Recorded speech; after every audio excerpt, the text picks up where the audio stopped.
Ya se está proyectando, ¿cierto?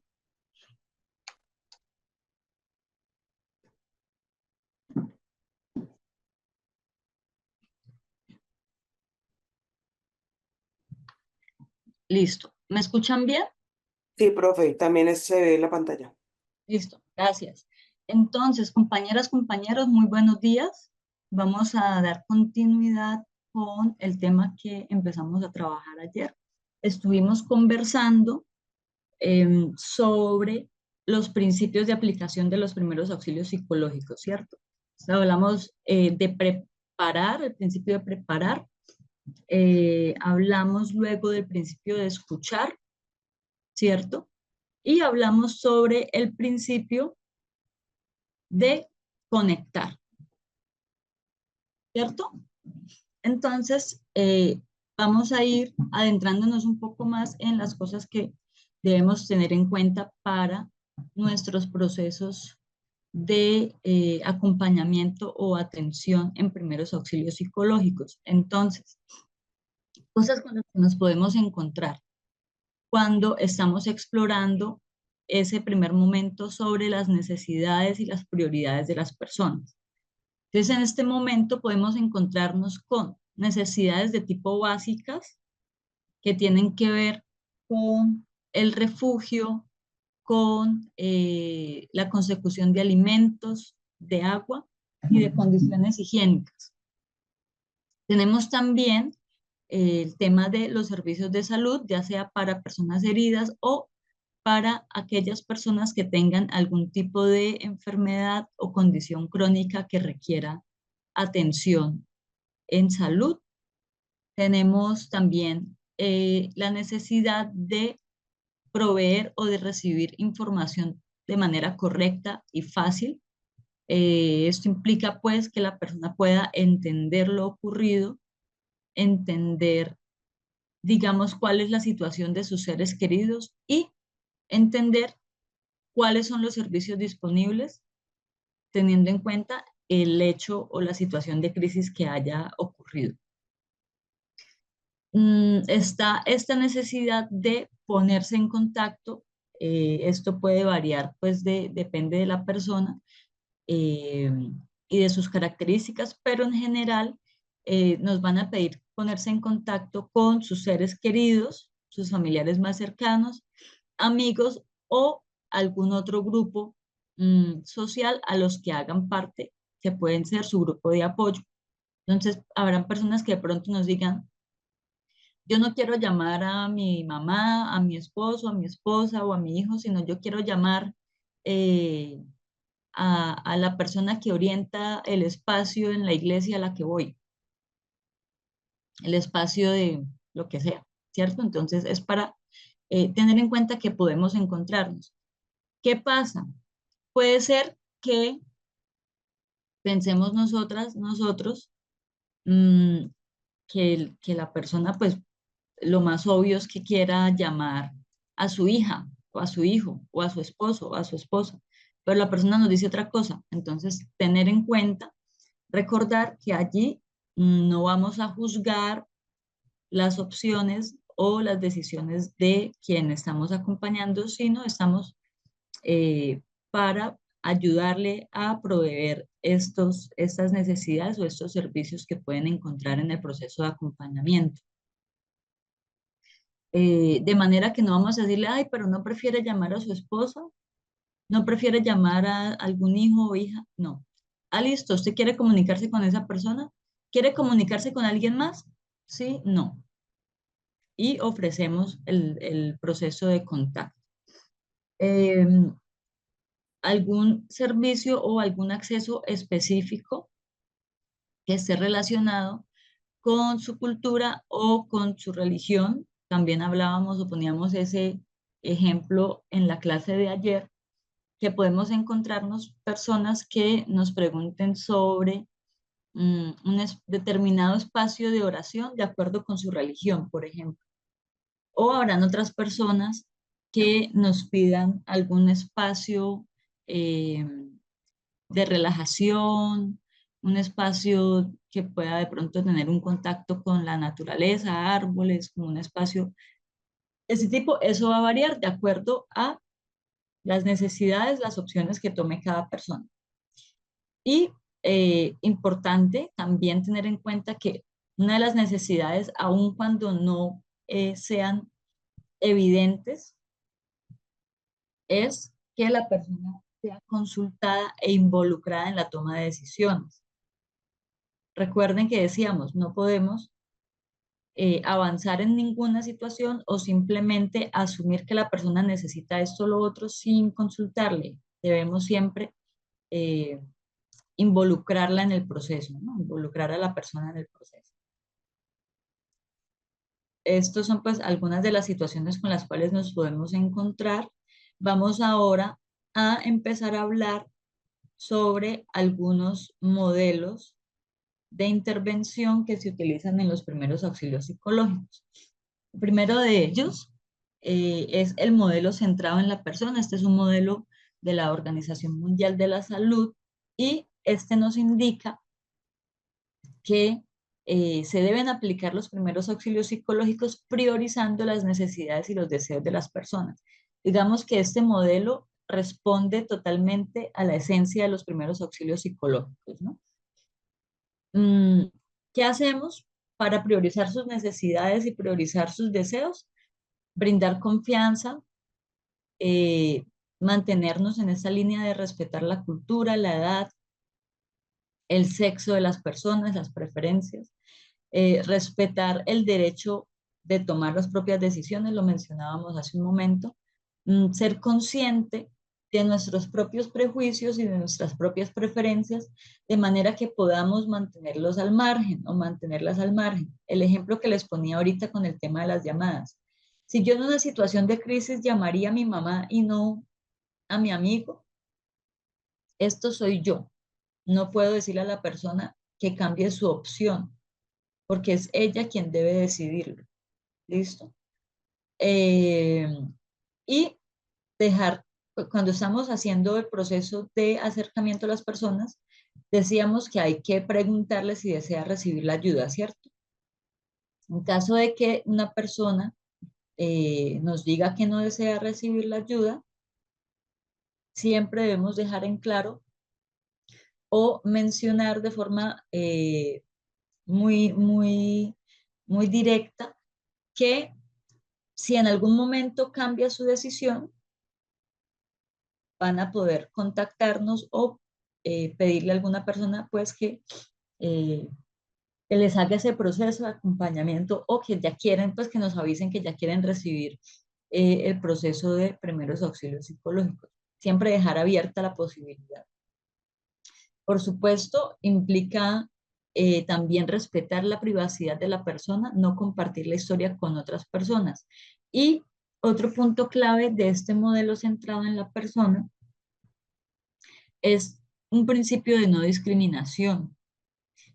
El principio de no discriminación implica brindar un trato justo e igualitario a todas las personas que requieran el apoyo, sin distinción de su origen étnico-racial, sin distinción de sus creencias religiosas, sin distinción de su nacionalidad, sin distinción de sus condiciones socioeconómicas, por ejemplo, sin distinción de su sexo, de su edad u otras cosas que podamos encontrarnos cuando abordamos casos de primeros auxilios psicológicos. ¿Listo? ¿Qué más podemos decir? En el modelo eh, de, a ver, por acá veo una pregunta. ¿Qué hacer si quiere comunicarse con alguien y se llama y no contesta? Bueno, siempre hay que tener opciones. Se le puede decir, ¿qué hacemos? Antes de que suceda la llamada, le podemos preguntar a las personas si hay alguna opción distinta en caso de que esa persona no conteste o no logremos comunicarnos con ella. Si la persona se pone más ansiosa, pues allí debemos utilizar alguna herramienta, alguna estrategia que nos permita garantizar que esa persona vuelva a un estado de calma. Porque si la persona se está ansiosa, En ese momento la prioridad va a ser que la persona encuentre el estado de calma. No va a poder hablar o no va a poder comunicar con quien se quiera poner en contacto si está en un estado de ansiedad, por ejemplo. Listo, siempre tener opciones. ¿Qué no debemos hacer? ¿Qué nos dice el modelo centrado en la persona que no debemos hacer? Cuando somos eh, personas que estamos cumpliendo el rol de acompañamiento en primeros auxilios psicológicos, estamos en una posición de poder. Y estamos en una posición de poder porque yo tengo unos conocimientos, tengo unas habilidades y tengo un estado emocional que me pone en una situación distinta a la persona a la cual yo voy a acompañar o a facilitar esos primeros auxilios en ese momento. Esto es importante que lo tengamos claro en términos de qué, de la ética, de la comprensión de mi rol y el alcance de mi rol. Entonces hablamos en el modelo centrado en la persona eh, que no se debe aprovechar de el rol que tenemos, de la relación que creamos con la persona como interventores o personas que apoyamos en brindar primeros auxilios psicológicos. No podemos hacer falsas promesas o suministrar información que no haya sido verificada. ¿Qué es hacer una falsa promesa? Si la persona tiene un hijo o hija desaparecida, decirle, le aseguro que la vamos a encontrar o le aseguro que a su hija la vamos a encontrar viva, ¿cierto? Esto es algo que no está, primero, no está en nuestro control y segundo, realmente no sabemos qué haya sucedido con esa persona. Entonces no podemos aventurarnos a decir ese tipo de cosas que se van a convertir en una situación problemática en el proceso de intervención. Ahora, no podemos hacer ningún tipo de solicitud de dinero o favores a cambio de ayudarle. ¿Listo? No podemos exagerar nuestras habilidades en términos de como pensar que podemos hacer más de lo que realmente estamos capacitados. Y no forzar a que las personas reciban la ayuda, no actuar de manera prepotente o de manera entrometida.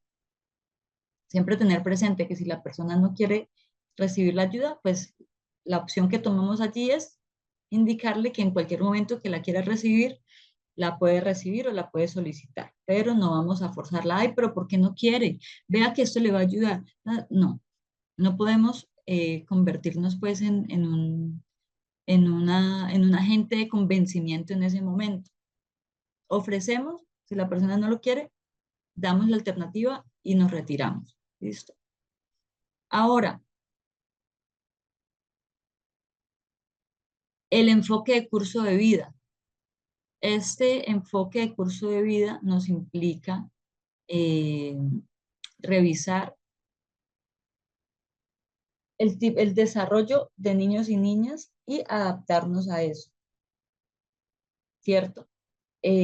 Comprender de qué manera, digamos, funcionan las emociones, los sentimientos, la comprensión en determinadas edades.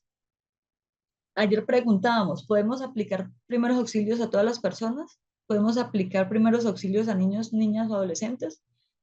Sí podemos efectivamente, pero debemos tener una comprensión de cómo funciona la mente, digamos, de un niño o una niña. Y no tiene que ser una comprensión eh, especializada, ni tenemos que ser los profesionales en primera infancia, ni nada de este tipo de cosas. Es entender de manera general para yo poder adaptar mi intervención a ese público o a esa persona que puede estar en esas edades. Entonces, considerar sus periodos de crecimiento, sus periodos de desarrollo, entender que tienen diferentes necesidades y enfoques para, mm, digamos, comprender, contar cuáles son los cambios, cuáles son sus emociones, ¿cierto? Importante considerar entonces este ciclo de vida, este enfoque de ciclo de vida, para que podamos generar esa adaptación al desarrollo socioemocional de cada niño o niña y podamos así adaptar nuestra intervención. Podemos encontrar, por ejemplo, a grandes rasgos, que en la primera infancia los niños y niñas identifican emociones. En esa primera infancia, los niños y niñas van aprendiendo a gestionar esas emociones también y lo hacen con su propia experiencia, pero también con lo que ven alrededor. Es decir, que hay una especie de proceso de modelado, ¿cierto? Mm, En la primera infancia, los niños y las niñas empiezan a utilizar palabras para expresarse, para nombrar esas emociones o esas cosas que están sintiendo. Y lo hacen eh, frente a sus padres, madres, las personas cuidadoras, sus personas próximas. Y también los niños y las niñas en la primera infancia pueden tener emociones y sentimientos de orgullo o de vergüenza. ¿Qué comprende la primera infancia? Desde el nacimiento hasta los 5 años. Esa es la primera infancia, de 0 a 5 años. Pasamos a la infancia. Después de los 5 años, más o menos hasta los 11, 12 años aproximadamente, decimos que en esta etapa se consolidan las emociones complejas. La vergüenza, la culpa, el orgullo, digamos, se dan de una forma más compleja, más completa también. Empiezan a seguir las reglas sociales para la expresión de las emociones. Y esto también pues va a estar, digamos, moldeado con lo que se ve en su entorno. En la adolescencia encontramos unas situaciones muy particulares y es, por ejemplo, en la adolescencia empezamos a darle más importancia a los pares. ¿Quiénes son los pares? Otros y otras adolescentes, nuestros amigos y amigas de la misma edad. En general se empieza a desarrollar una sensación de empatía, como entender qué es la empatía y aplicarla en sus relaciones. Pueden surgir también algunos comportamientos de riesgo. ¿Qué puede ser un comportamiento de riesgo? Por ejemplo, en los adolescentes encontramos muchas conductas autolesivas, es decir, que se cortan, eh, que siguen tendencias de redes sociales que están de alguna manera involucradas con hacerle daño a su cuerpo, ¿cierto? Eh, Puede haber algún consumo de sustancias por motivación de los pares, ¿cierto? Puede haber eh, incurrencia en hechos delictivos o grupos de pandillas o este tipo de cosas. La adolescencia aproximadamente desde los 12 años hasta los 18, ¿cierto? Porque allí, bueno, esto depende también de, de en qué edad los países han demarcado la mayoría de edad, pero en general hasta los 18 y de allí ya empieza una adultez, ¿listo? Una adultez, digamos, joven. Y también en la adolescencia encontramos que hay una tendencia a la participación en algunos espacios por este tema de la importancia de los pares y también una autonomía que se manifiesta mucho también a través de la rebeldía o de llevar la contraria, ¿no? Como ese tipo de cosas que son pues muy particulares. Entonces, eso a grandes rasgos en términos de los ciclos de vida en niños, niñas y adolescentes. Ay, ay, ay.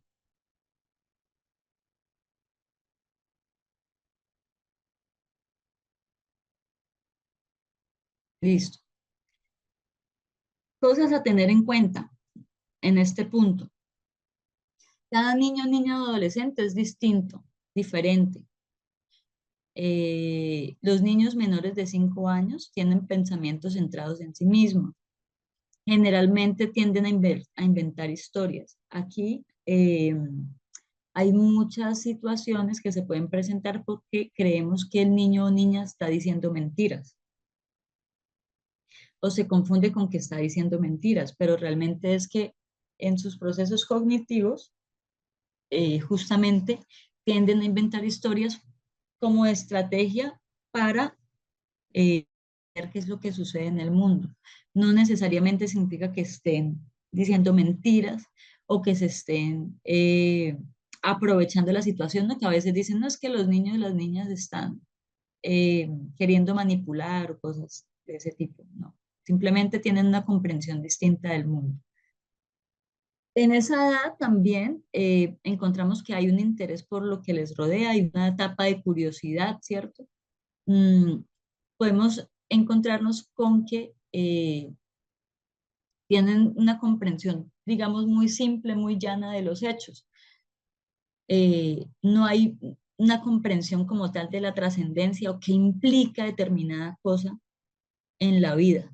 Por ejemplo, el tema de la muerte, ¿no? Acá nos dicen, no entienden eh, el concepto de la muerte. Mm, el miedo que sienten es generalizado. Es decir, no, el niño o niña no me va a decir, es que yo tengo miedo eh, a algo, a una serpiente. No, me va a nombrar como un miedo generalizado. Yo estoy sintiendo miedo, me estoy sintiendo atemorizado. Eh, y se van a mostrar pues como en respuesta a esa sensación de miedo, un lenguaje pues de estar atemorizado. Se genera por estas situaciones una situación que se vuelve un estresor para la familia. ¿Por qué? Porque a veces no comprendemos, no tenemos estas claridades sobre cómo comprenden el mundo los niños y las niñas. Tendemos siempre a ver eh, o a querer explicar todo de la manera en que nosotras, las personas adultas, vemos el mundo o vemos la vida. Y se nos olvida que los niños y niñas tienen también una autonomía, su propia forma de pensar, su propia forma de sentir y que esta debe ser validada también, no imponer las creencias de las personas adultas. Y bueno, el tema del concepto de la muerte, ya lo explicábamos.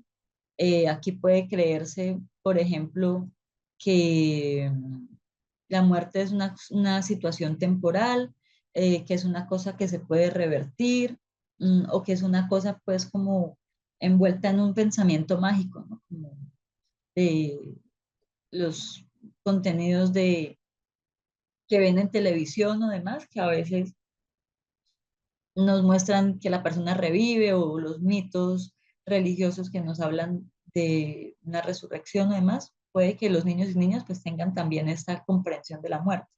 Es una cosa que no comprenden como la comprendemos las personas adultas, ¿no? Saber que es una cosa pues permanente.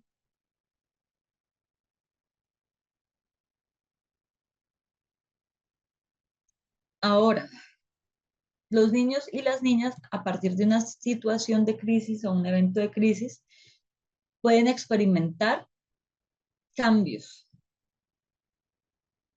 cambios en su conducta, cambios en su comunicación, eh, cambios en la expresión del miedo, cambios en sus pensamientos y podemos encontrarnos también con alteraciones del sueño. Dentro de los cambios conductuales, ¿qué podemos encontrar? Si es un niño o niña que solía ser muy comunicativo, muy comunicativa, que le gustaba siempre estar eh, pues como haciendo cosas, ¿cierto? Como de una forma muy activa, podemos encontrarlo entonces siendo un poco más callado, más retraído, eh, o por el contrario, presentar un comportamiento de agitación. Podemos encontrarnos con niños y niñas que probablemente puedan perder el control de esfínteres, entonces niños y niñas que se orinan en la cama, que presentan ecopresis, ¿cierto? Pierden el control de sus esfínteres. Y pues por supuesto de su autonomía, de la autonomía que ya han ido ganando pues a medida que van creciendo y aprendiendo sobre el mundo. Entonces, son cosas que pueden suceder y que debemos tener presente, que pueden ser respuestas. Ahora, a nivel de comunicación, permanecer en silencio porque no sabe cómo expresar lo que está sucediendo, lo que está sintiendo, o mm, como una intención de querer saber información o detalles muy específicos todo el tiempo de lo que pasó, por qué, cómo, cuándo. O sea, como sabemos que los niños y niñas tienen esta cosa de la curiosidad y que quieren preguntar todo, pero puede darse en el contexto pues, de una situación de crisis o posterior a una situación de crisis que se puede volver un poco como una situación que podemos identificar como un cambio a partir de eso. Puede existir este miedo generalizado a estar solo, a ir a lugares nuevos, a separarse de quienes son sus cuidadores principales o sus padres o sus madres, ¿cierto? Eh, puede darse ese miedo generalizado. Ahora, en términos de los pensamientos, si esa situación o ese evento fue la primera vez que el niño o niña tuvo contacto con la muerte, probablemente va a tener muchas preguntas, muchas ideas con respecto a eso. Mm, ¿Qué pasa en el cuerpo de la persona, por ejemplo, si es que esa muerte fue resultado de un proceso de enfermedad o si fue una muerte repentina, ¿cierto? Pueden haber allí muchos pensamientos y muchas preguntas al respecto.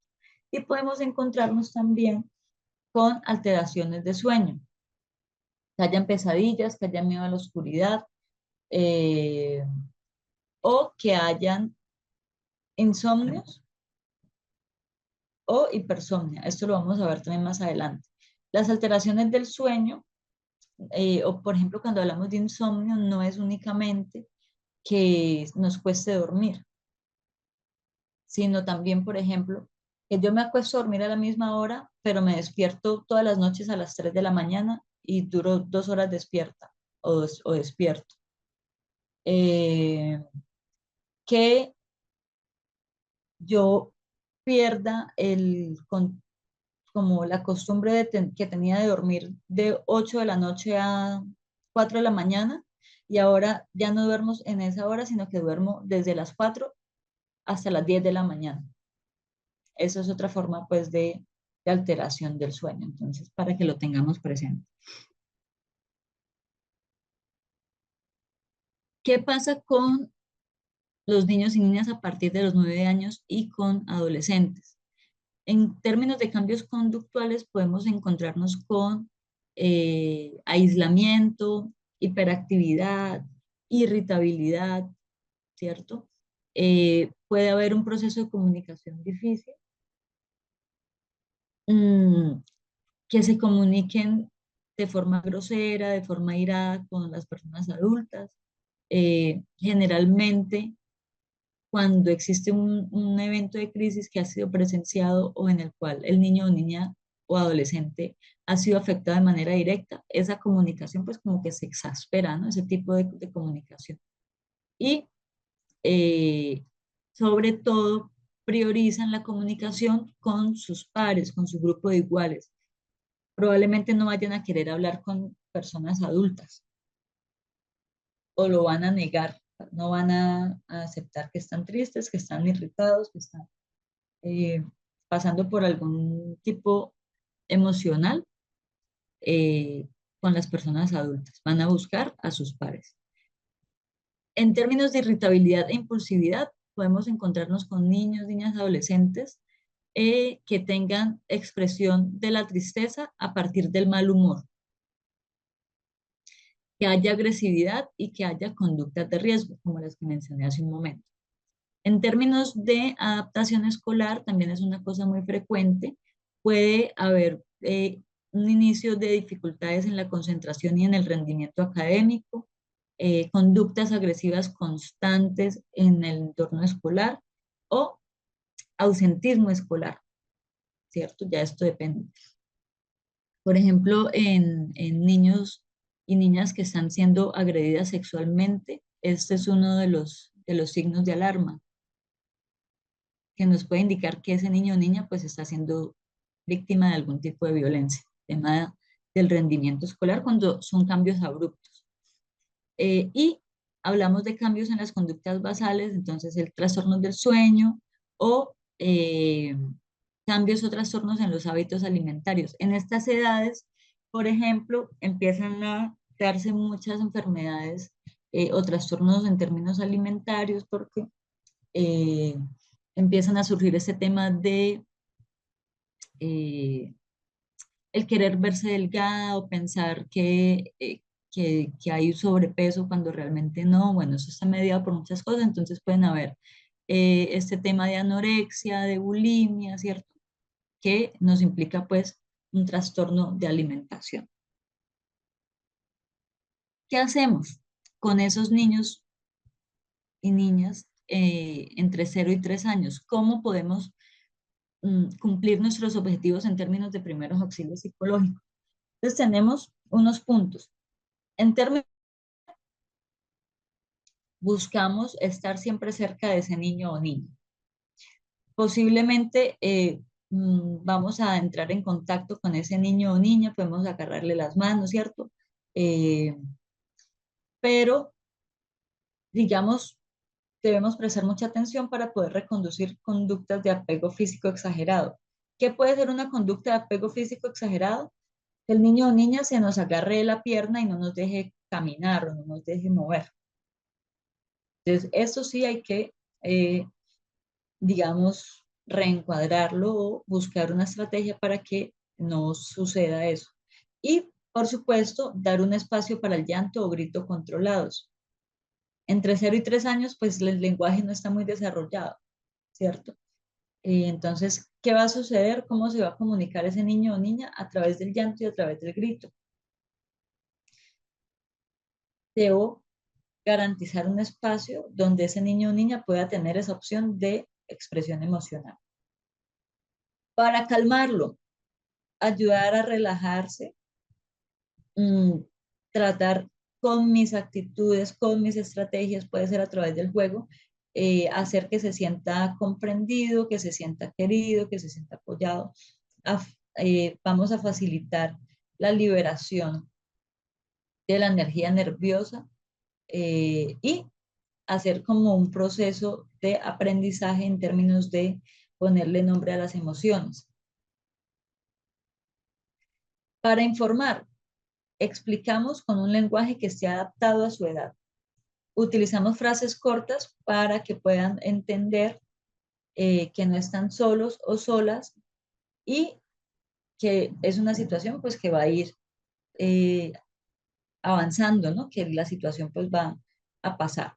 No podemos ocultarles información ni decirles mentiras y siempre expresarles continuamente que sabemos que están tristes, que sabemos que están asustados y generar una validación de esas emociones y sentimientos. Y para normalizar, establecemos una rutina que les permita a esos niños y niñas ir a dormir teniendo en cuenta las condiciones que se dan a partir de la crisis.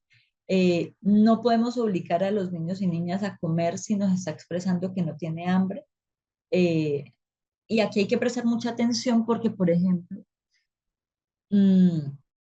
una situación que implique luego que haya una relación negativa con la comida, ¿cierto? Que nos obliguen a comer, quizás todas y todos lo hemos experimentado.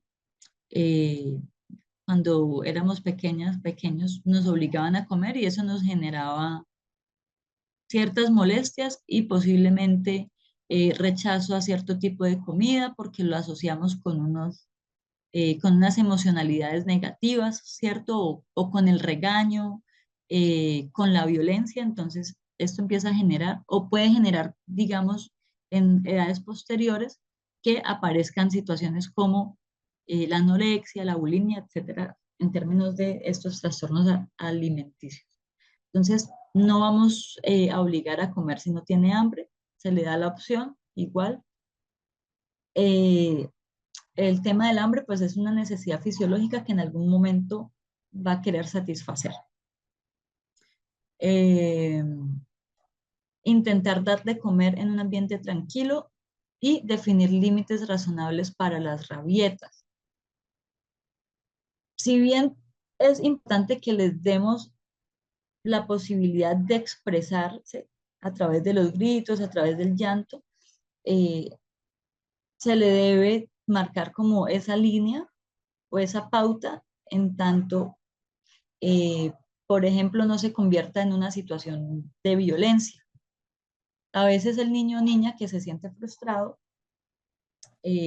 agarra cosas a golpes, entonces hay que reconducir la conducta, explicarle, es válido que te sientas de tal manera, pero no es aceptable que golpees la silla o que hagas esto o lo otro. Podemos hacerlo de otra manera y se le da una opción distinta. ¿Bien?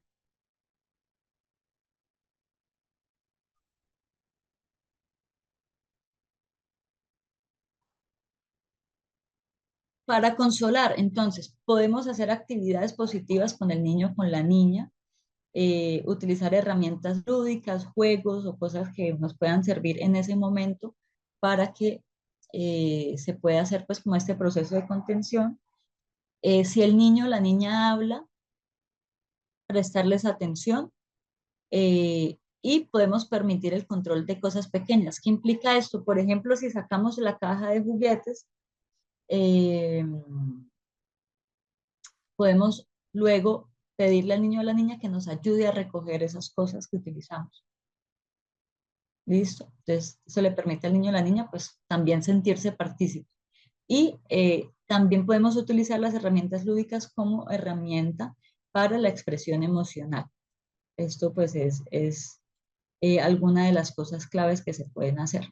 Ahora, entre niños de 3 a 6 años, para contener, buscamos generar esa sensación de seguridad y de comodidad para descansar, mostrar disposición de cuidado, para calmar, hablar en voz baja y suave. eh, este tema de la modulación de la voz, ¿no? Es muy importante. Procurar actividades que sean relajantes. Para normalizar es poner nombre a las emociones y entender que pueden aparecer conductas agresivas y conversar acerca de ese tipo de cosas. De manera que, por un lado, ese niño o niña no se sienta culpable si tiene ese tipo de conductas, pero también el entorno en el que está sepa cómo abordar esa situación.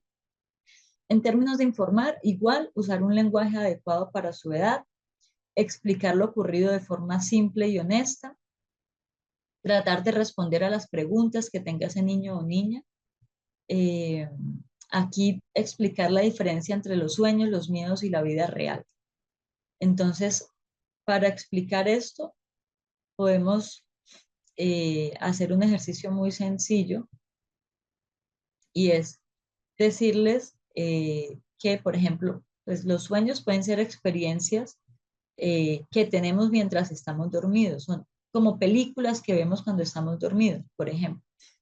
Eh, Decirles, a veces estas películas son divertidas, a veces dan miedo, a veces son cosas extrañas, ¿cierto? Y decirles, esto sucede cuando estamos durmiendo.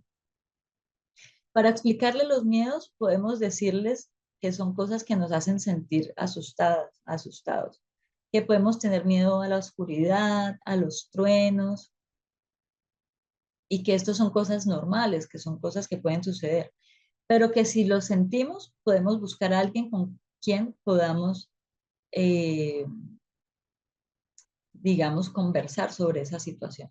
Y para explicarles qué implica la vida real, entonces de ahí le podemos decir que es todo lo que hacemos mientras estamos despiertos. Es cuando jugamos, es cuando vamos al parque, es cuando comemos, es cuando hacemos X cosa con la familia, ¿cierto? Son las cosas que no estamos haciendo mientras estamos dormidos y hablarles que en la vida real, pues pueden haber cosas que nos pueden generar miedo, pero también habrán cosas en las que no hay necesidad de sentir ese miedo. Y siempre acompañar las explicaciones con ejemplos que puedan ser de su propia vida para que puedan conectar más fácilmente con esas ideas. Acá también explicar el carácter permanente de la muerte, explicar que la muerte nos puede generar sentimientos de tristeza, eh, pero también puede ser que no la sintamos, puede suceder. Recordemos que no podemos asumir las respuestas o imponer nuestra experiencia en la persona a la cual estamos acompañando. Para consolar, esto a través de la conversación, de los ejercicios, ayudarle a entender qué ha ocurrido, tratar de mantener las rutinas familiares, no obligar a hablar al niño o la niña y permitir que participe en rituales de duelo a nivel cultural o religioso, pues si en su familia hay alguna acción específica.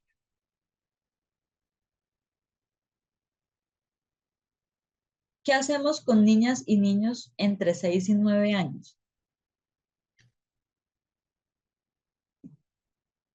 Para contener, tratar de hablar de las emociones para que no se desborden, buscar un equilibrio entre expresar y controlar las emociones.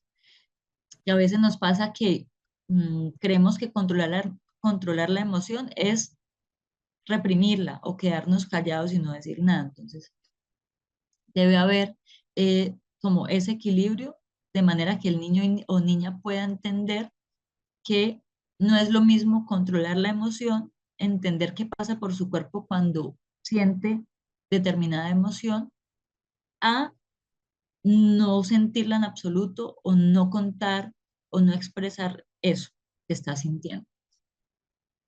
Recoger siempre los miedos y las fantasías para explicar, pero siempre responder desde la realidad. ¿Listo? Para calmar, hablar en voz baja y pausada. La voz siempre va a ser un elemento importante. La forma como utilizamos nuestra voz, como modulamos nuestra voz. Ofrecer motivos y razones que le puedan ayudar a ese niño o niña a tranquilizarse.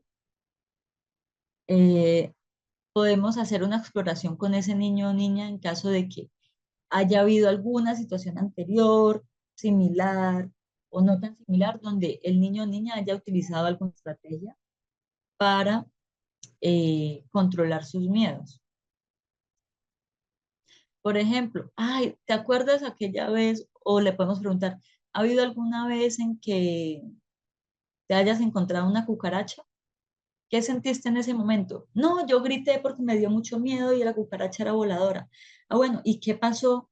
¿Cómo hiciste para afrontar ese miedo en ese momento? ¿Qué hiciste? ¿Qué hiciste en ese momento? Palabras sencillas.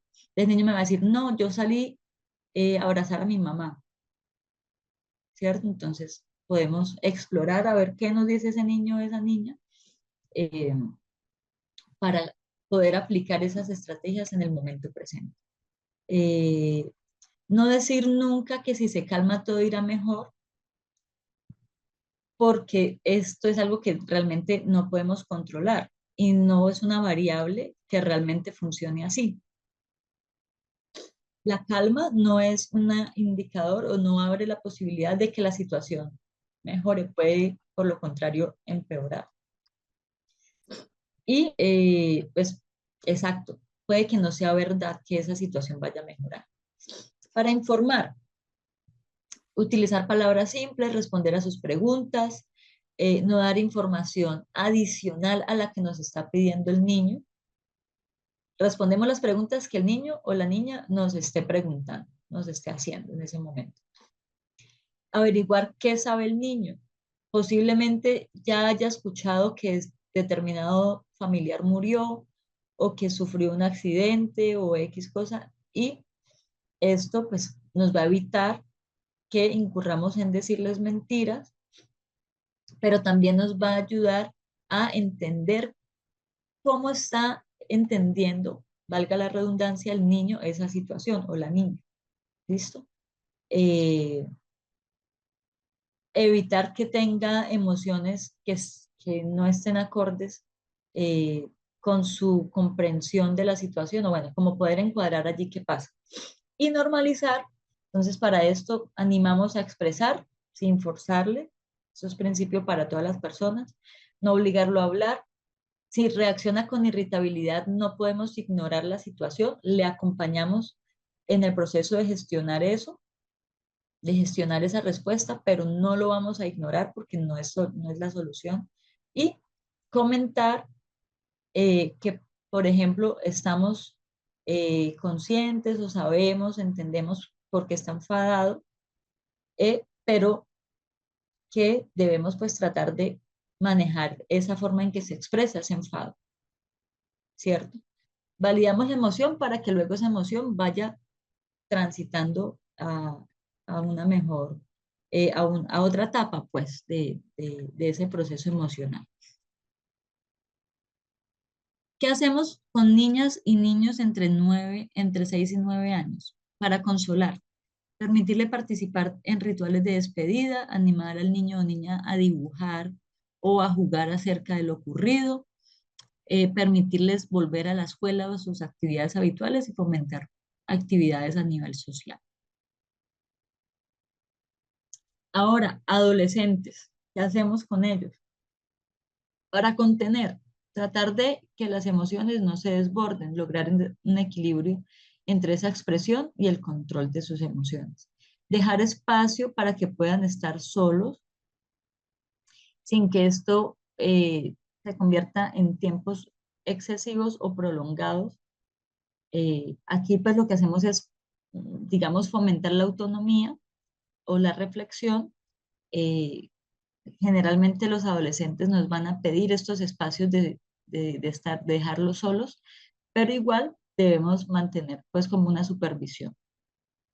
Para calmar el tono de voz, ofrecer motivos y razones que le ayuden a tranquilizarse, recordar, hacer esa exploración de elementos o situaciones previas en los que pudo controlar sus reacciones, sus miedos, para informar, usar el lenguaje claro, eh, responder con claridad y sin evasivas sus preguntas, no dar más información de la que nos pide, tener en cuenta que si no quiere saber nada, eh, lo hace como una especie de mecanismo de defensa, quiere evitar el dolor que sabe que le puede generar conocerlo. Entonces allí eh, podemos dar un espacio, un tiempo fuera, podemos decirle que si quiere podemos hablar después, pero no podemos dejar la situación sin conversarlo. Eh, y si el incidente ha involucrado la muerte de alguien, hay que abordarlo de manera directa.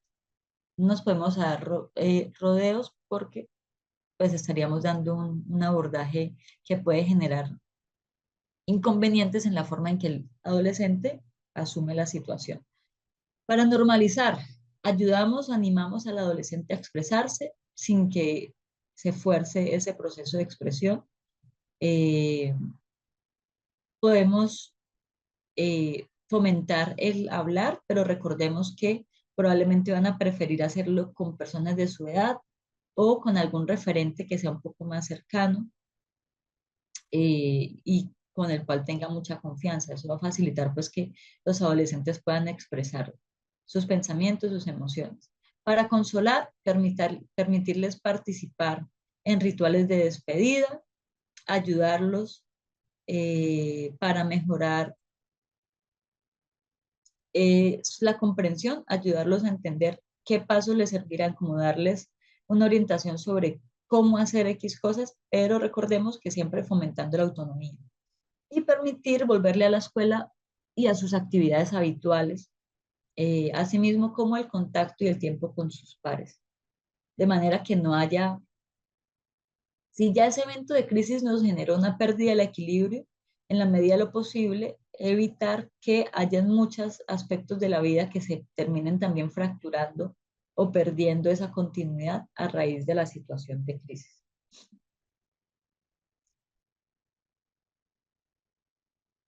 Hasta acá, ¿alguna duda, alguna pregunta, algún comentario? Profe, yo sí tengo una pregunta más que todo.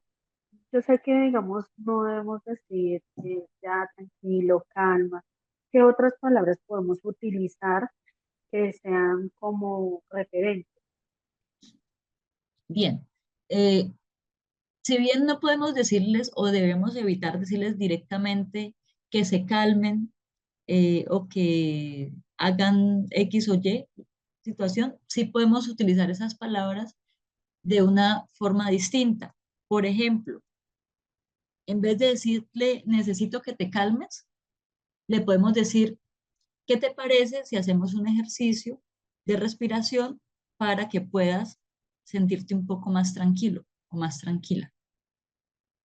¿Cierto? Entonces yo no le estoy imponiendo la situación de calma o esta necesidad de la calma, sino que le ofrezco una posibilidad y en esa posibilidad le estoy brindando también la autonomía de tomar la decisión.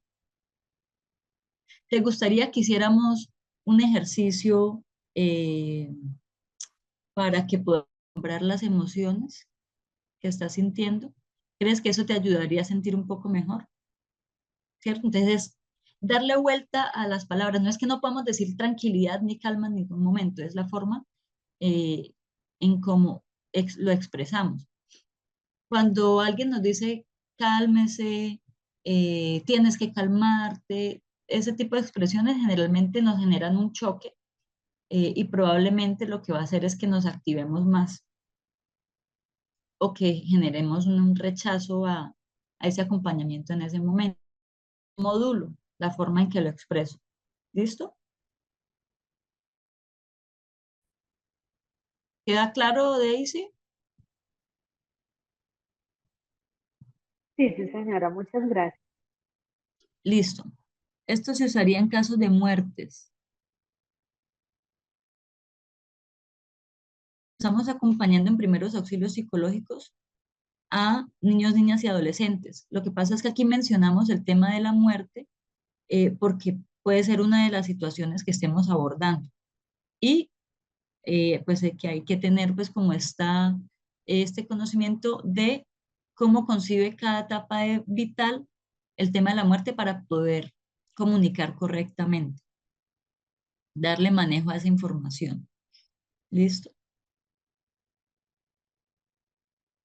¿Alguna otra duda, pregunta o comentario?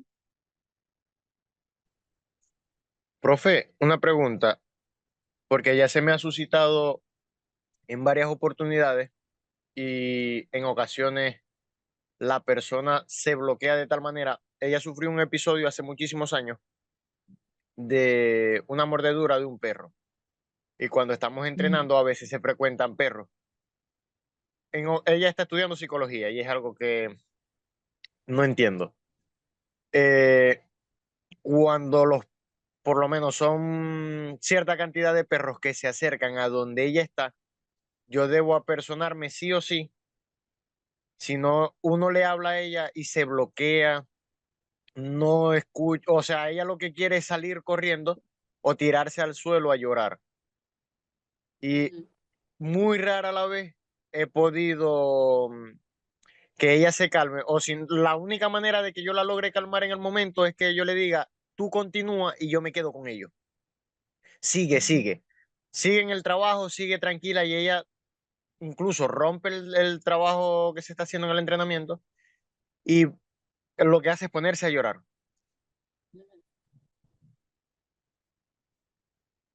Listo. Aquí nos estamos enfrentando con una situación de estrés traumático. Ella está respondiendo a un estímulo que tiene asociado eh, con una respuesta de miedo. O sea, ella no sabemos, o bueno, fue en su infancia o en determinado momento de su vida, y este hecho le generó un miedo que no se trabajó y generó o genera que se sostenga en el tiempo. Hay muchos ejemplos y muchas situaciones en las cuales podemos encontrarnos con personas que tienen eh, estas respuestas de estrés traumático. Esto lo podemos encontrar, por ejemplo, en militares, eh, en personas pues que han sufrido algún tipo de evento traumático, en este caso fue la mordedura del perro, con lo cual lo que hace es que, eh, digamos, en general en la vida aprendemos a asociar un estímulo con una respuesta. En este caso que nos planteas, el estímulo es el perro que yo estoy viendo. Y yo asocio la presencia de ese perro con esa mordedura que me hizo un perro hace 500 años. Y la respuesta, cómo yo me sentí en ese momento. Entonces, como en ese momento, digamos, el pensamiento, la respuesta es muy rápida, me queda muy difícil ponerme a pensar, ah, es que no es el mismo perro, estoy en otro momento, ¿cierto? Simplemente el cuerpo te bota la reacción y te genera el llanto, eh, la ansiedad, la situación de crisis en ese momento. Allí, con esa persona, pues hay que hacer algún tipo de intervención ya más profesional, psicológica, terapéutica, para que se pueda hacer un proceso de sensibilización de ese estímulo. Hay estrategias muchas, sobre todo lo hacen desde un enfoque cognitivo-conductual para poder separar el pensamiento, las asociaciones que se crearon frente a esos estímulos. ¿Cómo darle manejo a la reacción en crisis? Ofrecer respiración, si hay que controlar el estímulo, eh, mm, sin invalidar lo que ella está sintiendo en ese momento. ¿Listo? Pero sí, pues hay que recomendarle que haga un proceso que le pueda permitir aprender a manejar ese miedo que le genera ver en este caso, pues un perro. Recomendar un libro de intervención en crisis. Me gustaría ahondar más en esta área. Ujú. Listo. En la plataforma hay unos materiales que ustedes pueden encontrar sobre el tema de primeros auxilios y les voy a subir otro más específico de intervención en crisis. La intervención en crisis eh, tiene dos aspectos, ¿no? Uno, pues los primeros auxilios psicológicos, que es esa primera respuesta, y luego ya una intervención profesional más profunda. Así se clasifica. ¿Cómo se hace en caso de abuso en un niño de 6 años? Listo. Las intervenciones en términos de violencia sexual, lo primero que tenemos que hacer es saber si en su país existe un protocolo. ¿Qué nos dice ese protocolo? En general, los casos de violencia sexual se evitan que una persona que no tenga una capacitación específica de manejo de casos de violencia sexual sean las que recojan eh, el, el relato de la persona. Lo que sí podemos hacer es aprender a identificar síntomas de alerta o signos de alerta mejor, ¿cierto? Hay muchas cosas a nivel conductual, a nivel cognitivo, a nivel comportamental que podemos, digamos, usar como elementos de sospecha. Si yo estoy sospechando que hay una situación de abuso, yo debo informar a la autoridad competente. Por eso les decía, lo primero que necesito saber es saber qué protocolo en términos de violencia sexual existe en mi país para saber yo a qué organismo debo eh, remitir el caso. Si yo me estoy dando cuenta y estoy sospechando que hay una situación de violencia con un niño o niña o adolescente y no lo informo, y luego ese niño o niña dice, ah, pero es que yo le dije a la profesora, le dije a tal persona X cosa, podemos tener un problema legal porque omitimos un deber.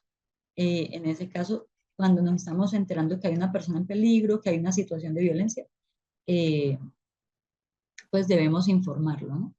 También pues como una pauta ética profesional. Mm, Podemos abordar la situación de crisis, pero recordemos que en los principios nos dice que los primeros auxilios psicológicos no son un interrogatorio ni son una recolección de información. Yo controlo la reacción en ese momento, busco controlar la reacción en ese momento. eh, en caso de, por ejemplo, que el niño me empiece a contar, pues ya yo no lo puedo controlar. El niño lo está haciendo, pues digamos, de forma genuina en ese momento. Yo tomo nota de lo que me está diciendo, pero debo evitar preguntas que me direccionen o que puedan sesgar lo que ese niño me está diciendo o esa niña me está diciendo. ¿Qué cosas me pueden sesgar?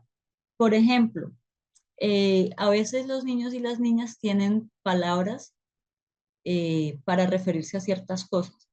Yo recuerdo un caso, creo que eso pasó en España, que un niño o una niña le decía, profe, es que mi tío me toca la galleta o algo así. Y la profesora dijo, eso significa que te toca la vulva. Y entonces la niña dijo, sí, pero la niña ni siquiera sabía que era la vulva, por ejemplo, porque no era la palabra con la cual la conocía.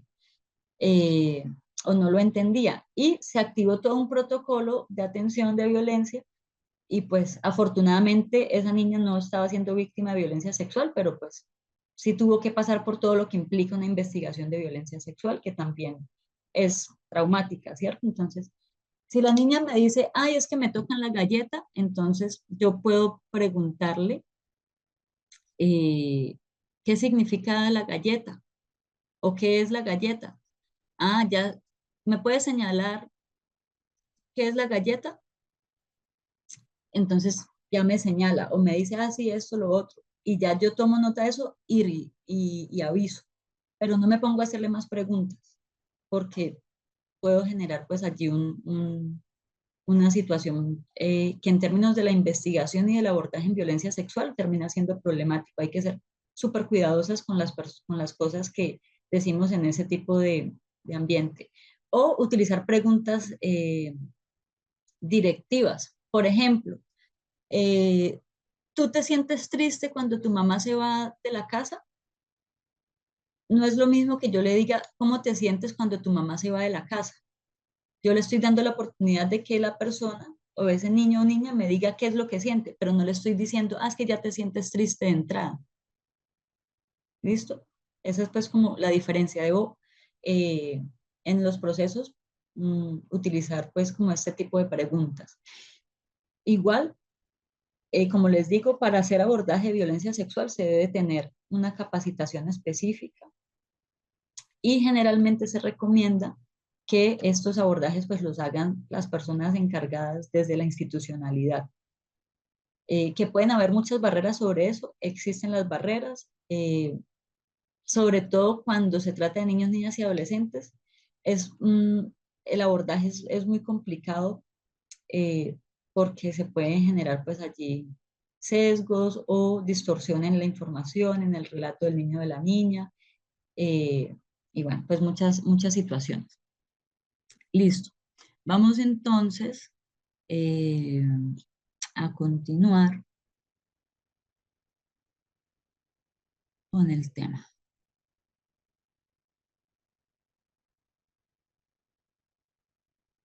Otras recomendaciones particulares que podemos implementar con la población de niños, niñas y adolescentes.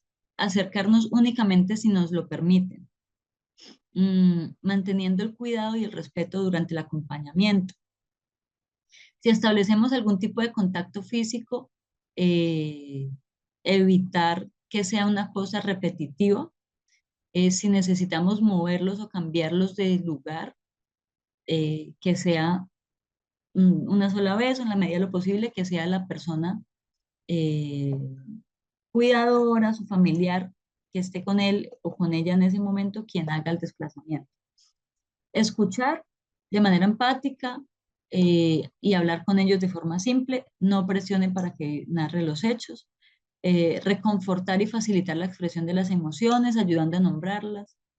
Estoy enojado, estoy triste, estoy asustado, preocupado, ¿cierto? Entonces, aquí nos implica pues lo que decíamos de hablar con un lenguaje adecuado para su edad, que le podamos explicar la situación, lo que haya sucedido de una forma simple y honesta, sin minimizar la situación, pero tampoco exagerando las consecuencias. Hay que explicarle tal y como son las cosas. Necesitamos poner especial esmero en que el niño o la niña pueda entender ¿Qué va a pasar después de la situación? Respondemos las preguntas que nos hagan. Importante que el niño o la niña también participe del proceso de información, sobre todo si es un problema que realmente le está afectando directamente. A veces las personas adultas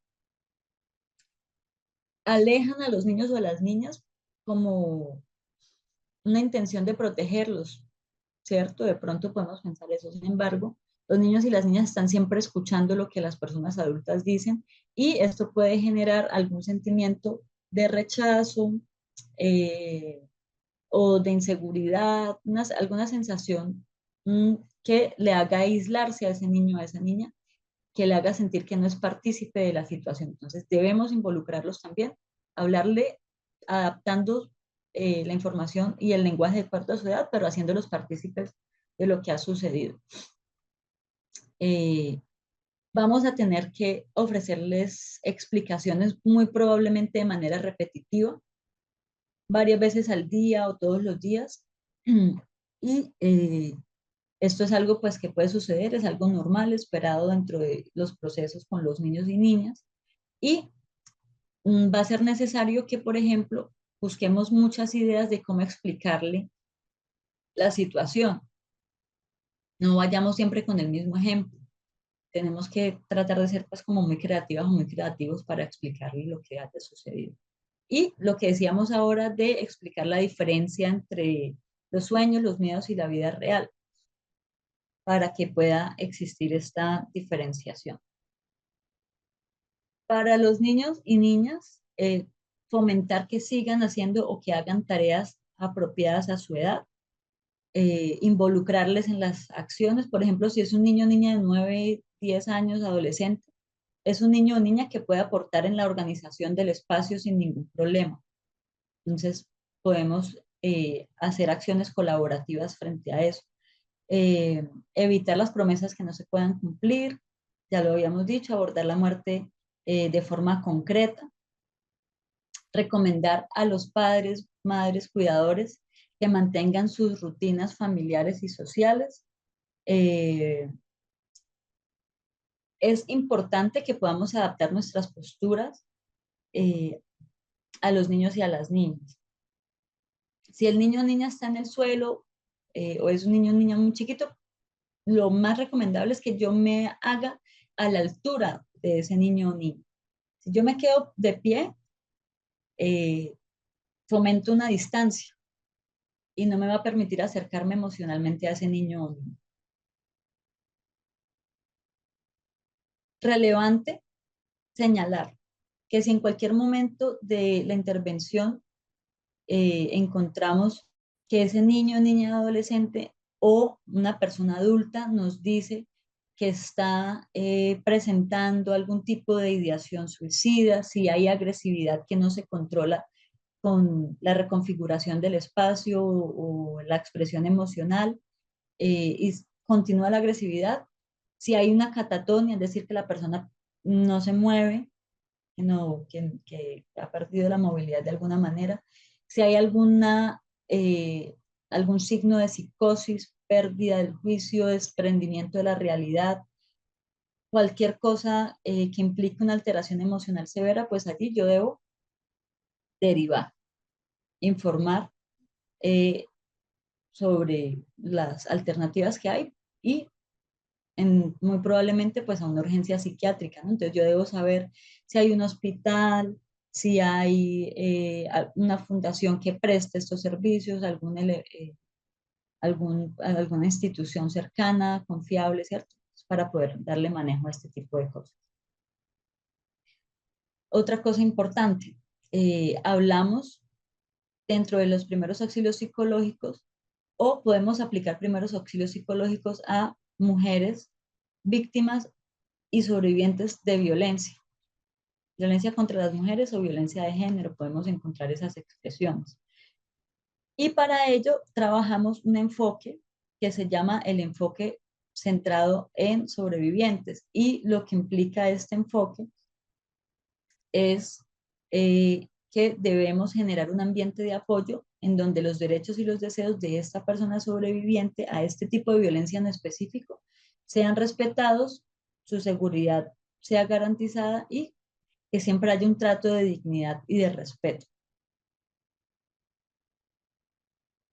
Este enfoque entonces pone a la persona víctima en el centro de la intervención y reconoce el derecho a la autodeterminación, a la autonomía, a sostener la autonomía o a recuperar la autonomía, a la justicia y a la reparación, que es algo esencial para que la persona pueda transitar de este estado de reconocimiento de ser víctima, que es lo primero que hay que hacer para que pueda pasar a un estado de sobreviviente. Yo no puedo ser sobreviviente si no he hecho el proceso de reconocer que soy víctima o que fui víctima de algún tipo de violencia. Entonces, eso se debe hacer en el proceso o cuando hacemos, pues, como implementación de este enfoque. Y debe ser algo que esté enfocado en que esa mujer pueda sanar, pueda tomar decisiones y pueda tener esa oportunidad de reconstruir su vida.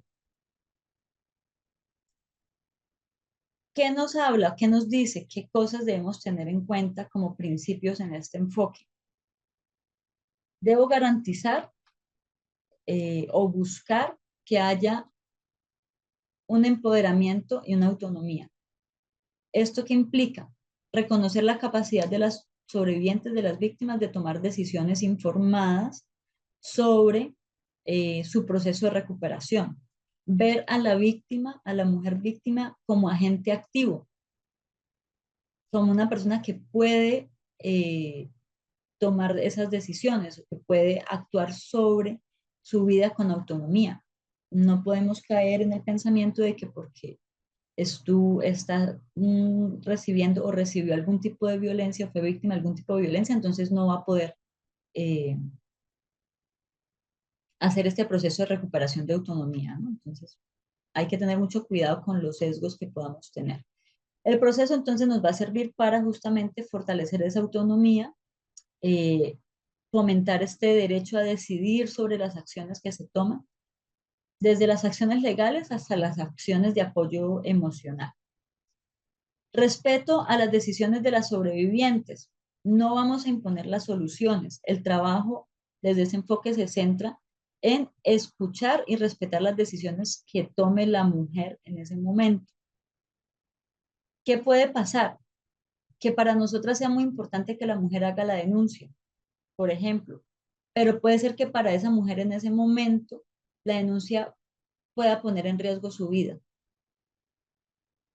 Entonces, debemos reconocer que cada mujer tiene una experiencia única y, en ese sentido, unas necesidades específicas de acuerdo con su historia de vida, con su contexto, con sus posibilidades, pero también que cada mujer va a responder de forma distinta a cualquier expresión de violencia de género. Se evita juzgar o cuestionar las decisiones que puedan tomar esas mujeres. Puede que a veces no comprendamos el por qué toma esa decisión, ¿cierto? Como una de las cosas que más suceden es que, y de las cuales las personas que intervienen con víctimas de violencia de género es, pero ¿cómo así que se volvió a vivir con el agresor? ¿Cómo así que volvió con él y quitó la denuncia? ¿Cómo así que está diciendo mm, que le pegan porque ella se portó mal? ¿Cierto? Y entonces que va a volver, que ella lo quiere, que lo ama, ¿cierto? Podemos encontrarnos con ese tipo de situaciones, pero debemos entender que hay factores complejos.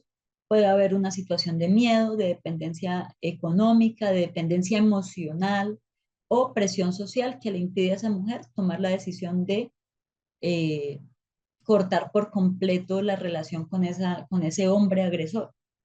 ¿Sí? Entonces hay que darle mucho manejo, sobre todo a nuestras expectativas sobre cómo maneja esa mujer el proceso.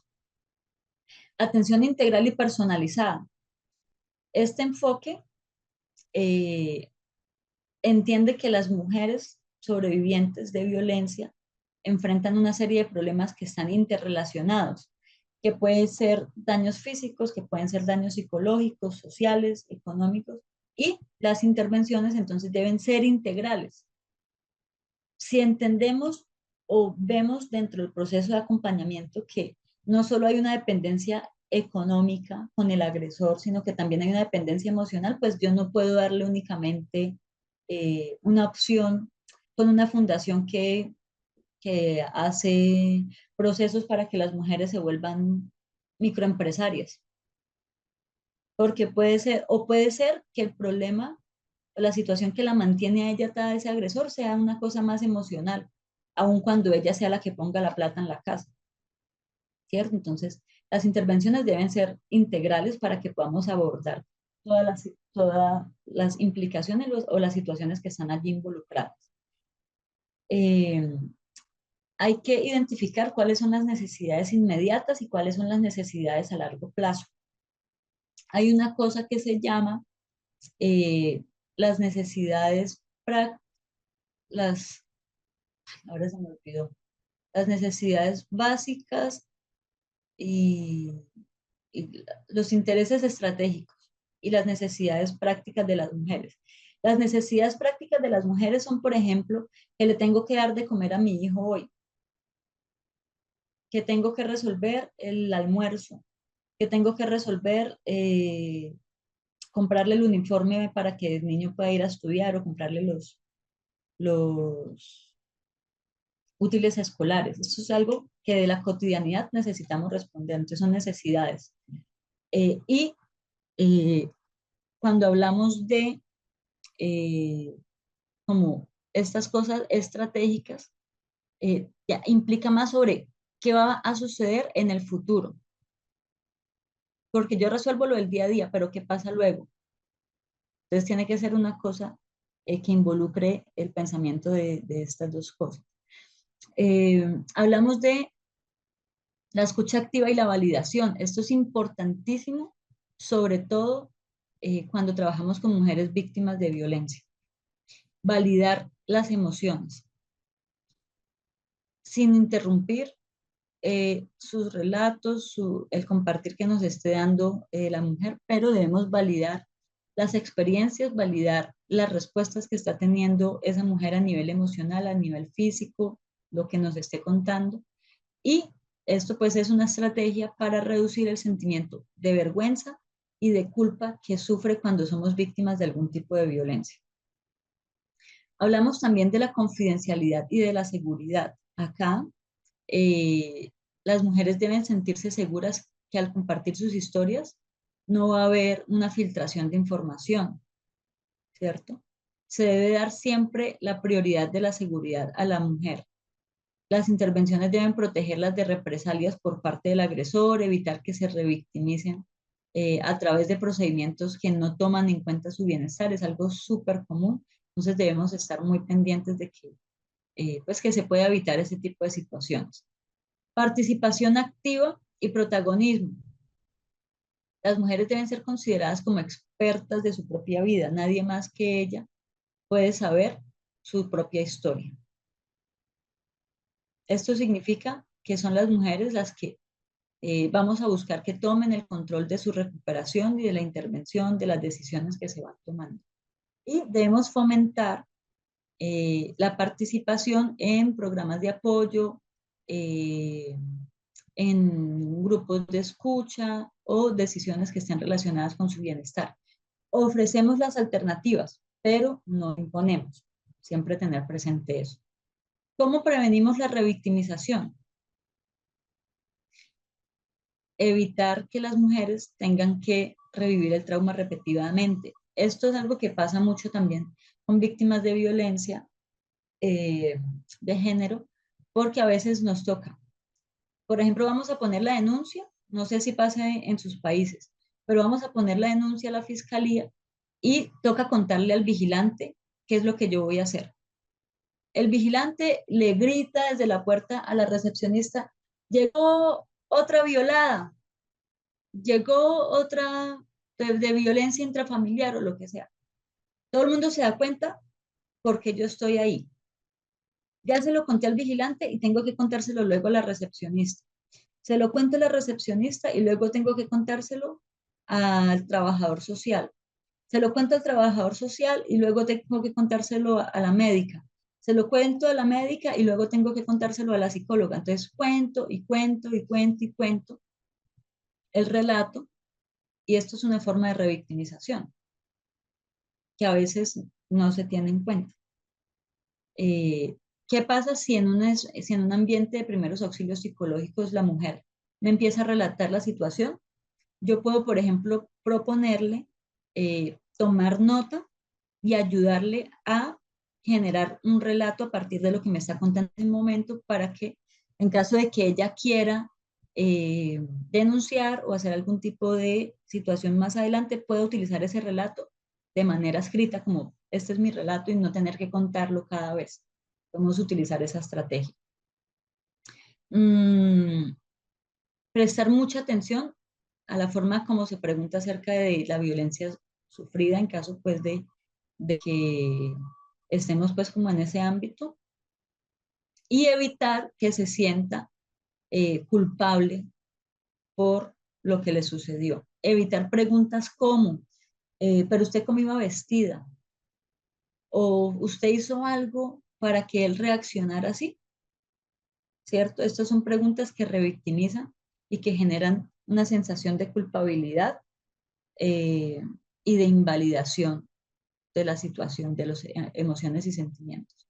Y hablamos de un enfoque culturalmente sensible, porque es importante considerar el contexto cultural, social y económico de las mujeres. No es lo mismo una mujer empobrecida que sufra violencia de género a una mujer de clase alta que sufra violencia. No significa que no puedan sufrir. El hecho simple de ser mujeres ya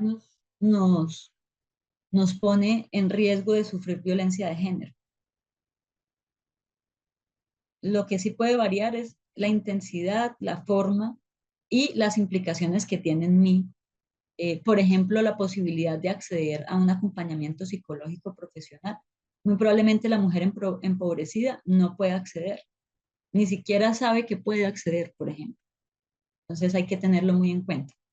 Reconocer las respuestas de las mujeres a la violencia, que las respuestas de las mujeres a la violencia están influenciadas por su contexto familiar, por su religión, por su etnia, si es, por ejemplo, una mujer indígena, por su clase social, pero sobre todo por lo que hemos aprendido, los significados, los simbolismos que existen en la cultura en general, en la sociedad, sobre la violencia contra las mujeres, sobre la violencia sexual, ¿cierto? Son aprendizajes que hemos tenido desde niñas, eh, que nos hace pensar que, por ejemplo, el hombre eh, tiene derecho a pegarle a su esposa porque están en el matrimonio. O que el hombre, por el hecho de ser el esposo, puede obligarme a tener relaciones sexuales. También puede haber violencia sexual en el matrimonio o en los noviazgos, en las relaciones de pareja, porque el hecho de que seamos novios no implica una obligación a nivel sexual, ni afectivo, ni de ninguna forma. Y eso no tiene que implicar algún hecho de violencia. Entonces, tener muy en cuenta también que puede existir estas cosas que nos moldean el pensamiento y las reacciones sobre hechos de violencia.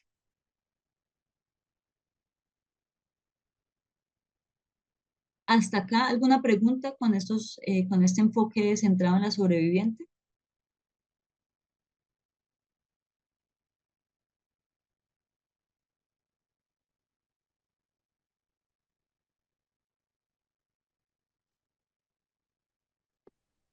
Todo claro, Y buenos profe. días. Buenos días. Mi pregunta es, profesora, usted argumentó algo muy válido que no lo había yo observado en mi primer profesión como abogado. Soy psicólogo, Ujú. apenas acabo de concluir y no me había percatado durante muchos años de mi vida, al presentar una denuncia, que efectivamente aquí en México, por lo regular, sí revictimizan mucho a las personas de alguna situación, por violencia, por abuso. Entonces, mi pregunta es la siguiente.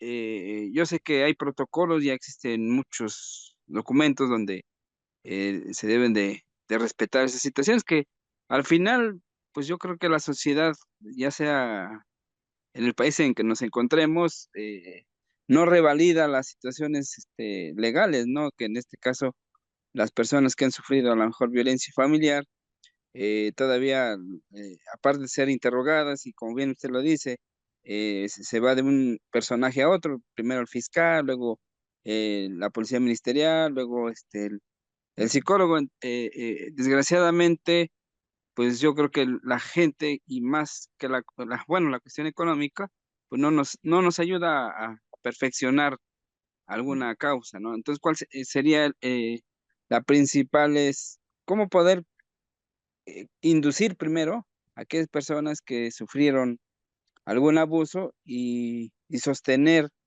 de alguna u otra forma esa situación que estén viviendo, ¿no? A lo mejor ese duelo, esa situación que al final del día, pues ellos quieren con esa angustia ayudarse, ¿no? A ver si te entendí bien la pregunta. ¿Qué hacemos con la angustia como movilizador del proceso? Así es. Listo. Mm, Pues lo primero que te podría decir con respecto a eso es eh, utilizar este principio de los primeros auxilios psicológicos para poder definir cuáles son las prioridades que pueda tener esa persona que ha sido victimizada en primer momento. Eh, para que podamos entender según su contexto, según sus posibilidades, qué se puede hacer.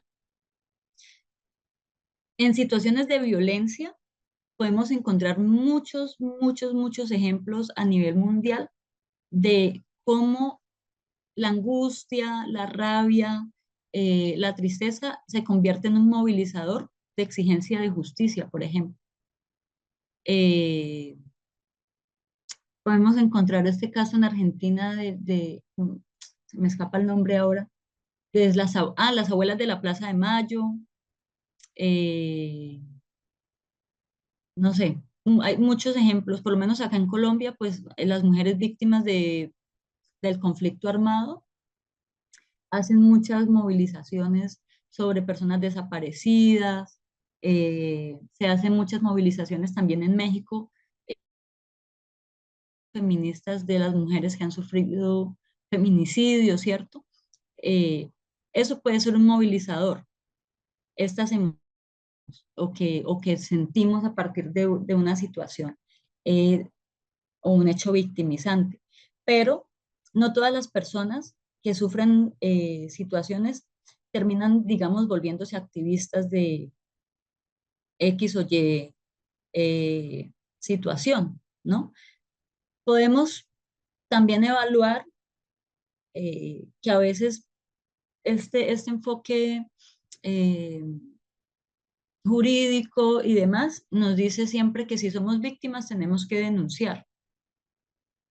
Y claro, las denuncias pues tienen una implicación, ¿no? Por un lado, nos ayuda a visibilizar que realmente son situaciones que están ocurriendo, eh, de cierta manera a presionar al sistema para que realmente plantee soluciones a esas situaciones de violencia que son repetitivas, y en el caso de la violencia contra las mujeres, que es una cosa estructural, ¿no? De la sociedad. Pero como les decía ahora, puede ser que esa familia, esa mujer, esa persona que ha sido víctima de alguna situación, no requiera como eje de reparación enfrentarse a lo que implica la denuncia. O puede que la denuncia le ponga más en riesgo, ¿cierto? Entonces debemos pues ser muy conscientes de la situación específica de la persona y poder hacer una especie de evaluación de riesgos para saber qué puedo yo movilizar o qué le puedo yo recomendar o ver en la situación específica de la persona, sus sentimientos, cómo puede volverse eh, un movilizador para su recuperación. Igual esto lo hacemos también dentro del proceso de primeros auxilios psicológicos. Yo les decía hace rato que siempre podemos explorar si hubo situaciones anteriores en las cuales la persona haya enfrentado alguna situación de crisis y le decimos, bueno, ¿usted cómo enfrentó eso? ¿Qué le sirvió? ¿Qué la impulsó a buscar una solución? Entonces, allí también es una forma de utilizar esa emocionalidad que se desprende como movilizador para el proceso. Cuéntame si respondí tu duda, René. Sí, sí, es correcto, maestra. Al final, bueno, yo me quedé con esta idea de que, como bien usted lo dice, por desgracia, aquí en México, su sistema penal acusatorio y su fiscalía, pues no son funcionales. Y por desgracia, hoy en En día, ningún país. yo veo y observo que las situaciones, para aquellas personas que han sufrido los acontecimientos que le acabo de mencionar, Ujú. pues no son funcionales en su vida propia. Son, bien lo dijo usted anteriormente, son dependientes porque, bueno, yo no denuncio a mi esposo porque aunque ejerce violencia, pero ¿quién me va a mantener? Y esos prototipos se quedan así como que aislados. Gracias, maestro. Exacto, y como las herramientas que ofrece el sistema legal realmente no son herramientas que aborden las problemáticas de manera integral, o así se plantea en el Protocolo Nacional de Atención a Violencia contra las Mujeres, que la atención tiene que ser integral, eso se queda muchas veces en el papel, en el documento, y no se refleja en las acciones realmente que hacen las instituciones. Entonces, si hay una mujer que vive violencia en su hogar, eh, y que el marido le pega todos los días y llega borracho y hace X violencia con ella, pero ella no tiene cómo mantenerse porque él nunca la dejó estudiar ni trabajar, pues obviamente no va a querer denunciar porque el sistema y el gobierno, el Estado no le va a solucionar eh, o no le va a prestar unas herramientas para que ella tenga sustento mientras se forma o mientras lanza un negocio autosustentable, ¿cierto? Hay muchas barreras y lamentablemente el sistema eh, está diseñado para que funcione así y es, pues, ahí nos toca hacer lo que podamos con lo que tenemos, pero pues es muy complicado. Por eso a veces, como insistir en que la persona denuncie, sabiendo que hay riesgos o que hay otras cosas que podemos hacer más inmediatas, que puedan de pronto favorecer más para la sanación o lograr el bienestar de la persona, pues es mejor dirigir nuestras energías hacia eso. Ahora, ya si la persona está dispuesta a generar la denuncia, pues también explicarles, ¿no? Puedes encontrar esto, puedes encontrar lo otro, y evitar ponerle la responsabilidad, que es algo que sucede mucho y también es una forma de revictimización, y es decirle a la persona, si usted no denuncia, a más personas le va a pasar. Si usted no denuncia a este agresor sexual, imagínese a cuántas otras puede estar violando por ahí. Pero realmente eso no es responsabilidad de la víctima, eso es responsabilidad del agresor y del Estado que debe perseguir a ese hombre que es agresor. Entonces, bueno, hay que tener pues mucho cuidado con ese tipo de cosas. ¿Ibas a Yo decir creo, algo más, René? sí, yo nada más creo, bueno, para mi aporte sería esto, bueno, no de leer esto, estoy leyendo un libro.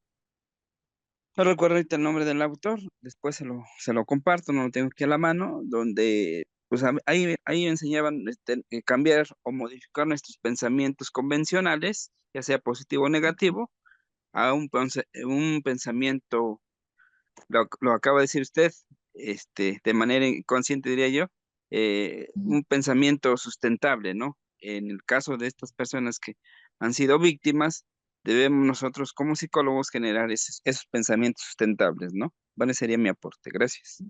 Ujú. Sí, efectivamente. Gracias, René, por tu aporte y por la discusión. Es muy importante poder tratar estos temas. Listo. Ya casi nos queda muy poco tiempo de clase. Vamos a tratar rápidamente estos conceptos de habilidades de comunicación que son indispensables para el proceso de acompañamiento en primeros auxilios psicológicos. Eh, Vamos a tener algunos ejercicios en las clases de la otra semana para profundizar un poco sobre este tema de la comunicación y ya vamos a empezar a aplicarlos con elementos de práctica de primeros auxilios psicológicos. ¿Por qué es importante tratar esto de las habilidades de comunicación? Lo veíamos en los principios, la forma en que comunicamos va a tener un impacto y a veces no somos conscientes de la forma en que comunicamos, de lo que decimos con nuestras palabras, pero también de lo que decimos con nuestro cuerpo, con nuestros gestos de la cara, ¿cierto? Con nuestra posición, todo comunica. Y también podemos pensar que la otra persona no se da cuenta que yo estoy incómoda o que no tengo interés en algo, pero mi cuerpo lo está transmitiendo, así yo estoy diciendo una cosa distinta. Entonces, importante que podamos reflexionar y trabajar esto para que lo podamos aplicar de manera efectiva en la intervención de primeros auxilios psicológicos. Entonces, en primer lugar, y como un brochazo muy rápido, ¿qué es la comunicación? La comunicación es un proceso en el cual se intercambia información, ideas, pensamientos, sentimientos entre individuos o grupos, ¿cierto? Podemos decir también que es un proceso que puede ocurrir a través de diferentes medios, como lo que les decía ahorita, el lenguaje verbal, los gestos, las expresiones faciales y otro tipo de señales no verbales. También podemos decir que la comunicación implica no solo la transmisión del mensaje por parte de quien está emitiendo el mensaje, sino la forma en que se recibe y se interpreta ese mensaje por parte del receptor.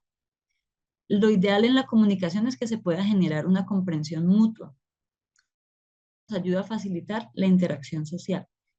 Podemos encontrar infinidad de fallas en la comunicación. Incluso por ahí hay frases que dicen, yo soy responsable de lo que digo, no de lo que la otra persona interpreta. Pero pues no es tan cierto, no es tan cierto. Si yo no comunico de manera clara, de manera efectiva, de manera asertiva, es muy probable que la otra persona no vaya a entender realmente qué es lo que yo quiero decir y empiecen a convertirse en cosas problemáticas, que rompen relaciones, o en el caso de los primeros auxilios psicológicos, pues que la persona no se sienta en confianza con quien está ofreciendo los primeros auxilios psicológicos y todo eso, ¿cierto? Entonces, importante que podamos reflexionar sobre estos procesos de comunicación. Hablamos de la comunicación efectiva. ¿Cuándo podemos o cuándo efectuamos una comunicación que se da de esta forma? Cuando el mensaje es transmitido y comprendido de manera clara entre las partes involucradas. Y no solo implica la transmisión de esta información, sino también la capacidad que yo tengo para escuchar, para interpretar y para responder adecuadamente a esa información que estoy recibiendo. Es una cosa multidireccional. No es responsabilidad únicamente del emisor o no es únicamente responsabilidad del receptor. Es una cosa multidireccional.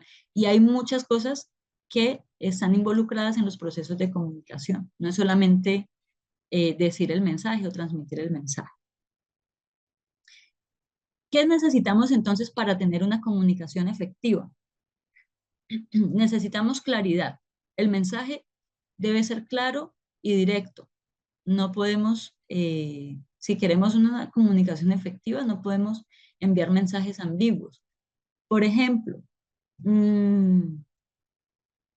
yo estoy en la casa y tengo ganas de salir a almorzar.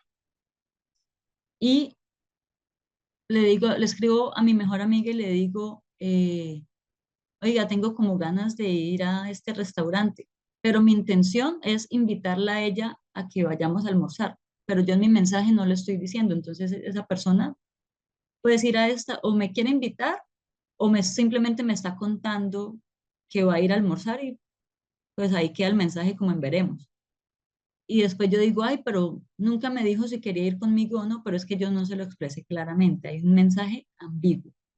La escucha activa implica prestar atención a lo que la otra persona dice, mostrar interés y comprensión de eso que me está transmitiendo.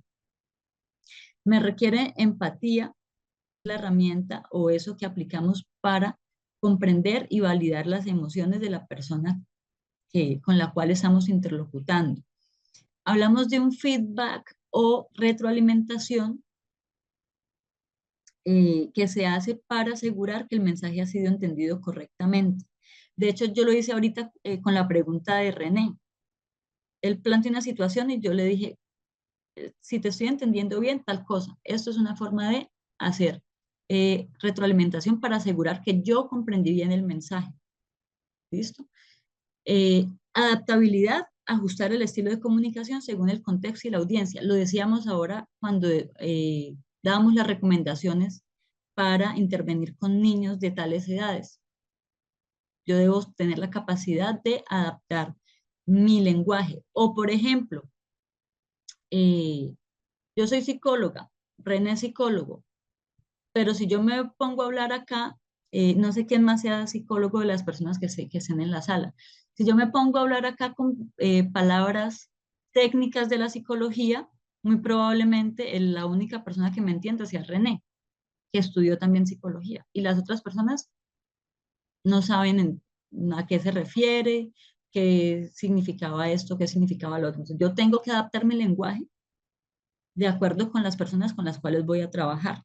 Ahora, si voy a estar haciendo una capacitación en una sala donde son puras personas que estudiaron psicología, profesionales de psicología, pues ahí en ese caso sí debo utilizar palabras que me impliquen un lenguaje técnico, porque entonces voy a perder credibilidad frente a ese público, ¿cierto?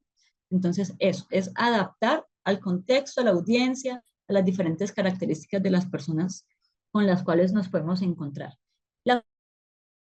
Es entonces fundamental en todos los aspectos de la vida, no solamente en la aplicación de primeros auxilios psicológicos. Nos implica la posibilidad de tener relaciones interpersonales más amenas, podríamos decir, en el entorno laboral, en el entorno personal, en el entorno familiar, porque facilita que haya como una sensación colaborativa y nos ayuda a reducir los malentendidos a partir de las fallas de comunicación que se pueden presentar y yo voy a sentirme en más confianza de comunicarme con tal persona porque tiene un estilo de comunicación que es claro y efectivo. ¿Listo? Es muy importante. A ver, ¿cuál es el rol de la comunicación entonces en los primeros auxilios psicológicos? Hay varios puntos. El establecimiento de la confianza, que me implica el uso de esta comunicación clara para crear un ambiente seguro, donde esa persona afectada a la cual yo estoy atendiendo pueda sentirse cómoda en el espacio. Me cumple un rol de validación emocional, que implica el uso de la escucha activa, producir respuestas empáticas desde mi comunicación, verbal, no verbal, la que sea, pero que estén en congruencia. Implica validar la experiencia emocional de la persona con la cual yo estoy trabajando y buscar que a través de ese proceso de comunicación que yo hago para validar la emocionalidad de la persona, me genere una sensación reconfortante en esa persona. Nos dice que también nos va a permitir que la información sea clara, proporcionar información sobre lo que está sucediendo, proporcionar información sobre los recursos disponibles de acuerdo a la situación que estemos atendiendo, para garantizar pues que haya también un buen proceso en la intervención de primeros auxilios psicológicos. Nos va a facilitar también el procesamiento emocional.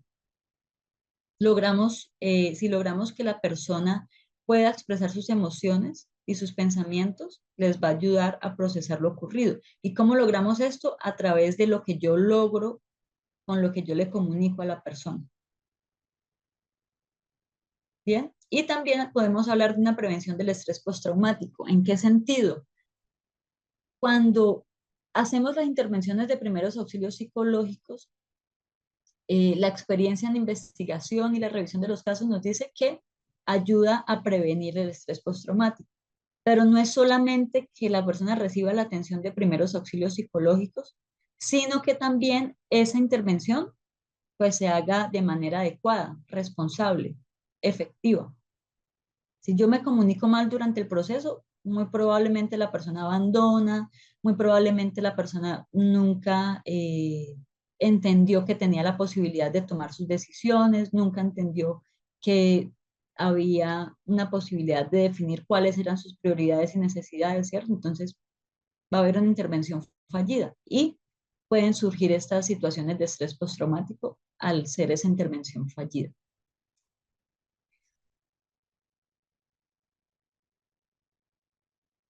Bueno, yo creo que vamos a dejar hasta acá, ya nos quedan 10 minuticos para que en la próxima clase empecemos a trabajar este tema de la escucha activa y hacer algunos ejercicios que vienen al respecto.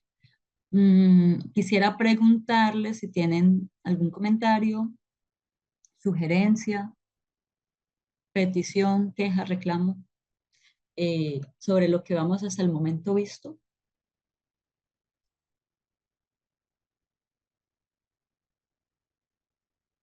¿O está todo claro?